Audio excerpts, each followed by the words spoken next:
नमस्कार, मरुद्रा न्यूज़ 24/7 में आपका स्वागत है। आज शरद पूर्णिमा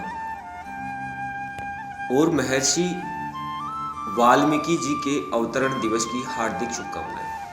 भारत देश संस्कृति और संस्कार के साथ में भारत देश में बहुत से ऐसे दिव्य पुरुष, दिव्य ऋषि, दिव्य लोग भी जन्म लिए हैं जिन्होंने आज तक हमें आदिकाल का अनुभव कराते रहते हैं। उन्हीं में से एक है महर्षि वाल्मीकि जी। महर्षि वाल्मीकि जी संस्कृत रामायण के रचयिता है जो आदि कवि के रूप में प्रसिद्ध। उनके द्वारा लिखी गई रामायण वाल्मीकि रामायण के नाम से जानी गई। रामायण एक महाकाव्य है जो श्री राम के जीवन चरित्र के माध्यम से हमारे जीवन में सत्य और कर्तव्य का बोध करवाते हैं। महर्षि वाल्मीकि के रामायण के अलावा योग, वशिष्ठ, अक्षर, लक्ष्य जैसे काव्य के भी रचनाकार थे।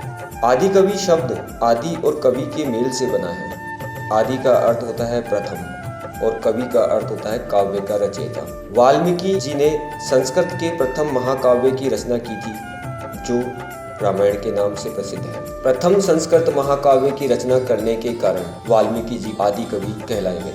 वाल्मीकि जी महाकाव्य रचयिता ही नहीं, ज्योतिष विद्या एवं खगोल विद्या के भी प्रखंड ज्ञानी थे। श्री राम पख्यान रामायण लिखी ऐसा वर्णन है कि एक बार वाल्मीकि क्रोंच पक्षी के एक जोड़े को निहार रहे थे। वह जोड़ा प्रेमालाप में लीन था। तभी उन्होंने देखा कि एक बहेलिये ने प्रेममग्न क्रोंच सारस पक्षी के जोड़े में से नर पक्षी का वध कर दिया। इस पर मादा पक्षी विलाप करने लगी। उनके विलाप को सुनकर महर्षि वाल्मीकि की करुणा जाग उठी और द्रवित अवस्था में उनके मुख से स्वतः ही एक श्लोक फूट पड़ा। मां निषाद प्रतिष्ठाम तव गमय शाश्वती समः तत्क्रोच मिथुनादेकम वधि काम मोहितम। इसका अर्थ है, हे दुष्ट, तुमने प्रेम में मग्न क्रोंच पक्षी को मारा है। जा तुझे भी कभी प्रतिष्ठा की प्राप्ति नहीं हो पाएगी और तुझे भी वियोग झेलना पड़ेगा। महर्षि वाल्मीकि जी को श्री राम के जीवन में घटित घटना का पूर्ण ज्ञान था।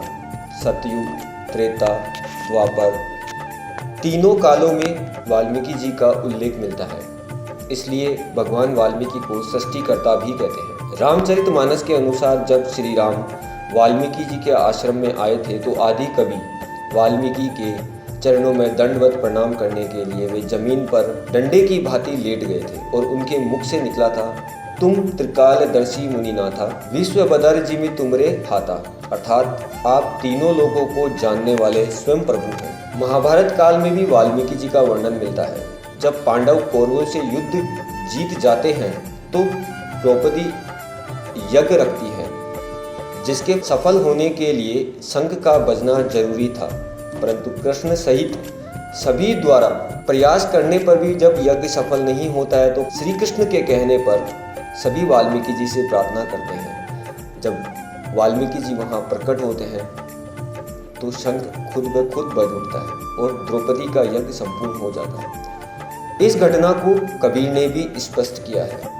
सुपच रूप धार सतगुरु आए, पांडवों के यज्ञ में शंख बजाए। इसलिए हमारे जो महापुरुष, महासंत भारत के आदि काल में हुए उन लोगों को सतत प्रणाम। धन्यवाद। मैं महावीर सिंह चौहान आप सभी को एक बार फिर शरद पूर्णिमा और आदि कवि महर्षि वाल्मीकि जी के अवतरण दिवस की हार्दिक शुभकामनाएं देता हूँ।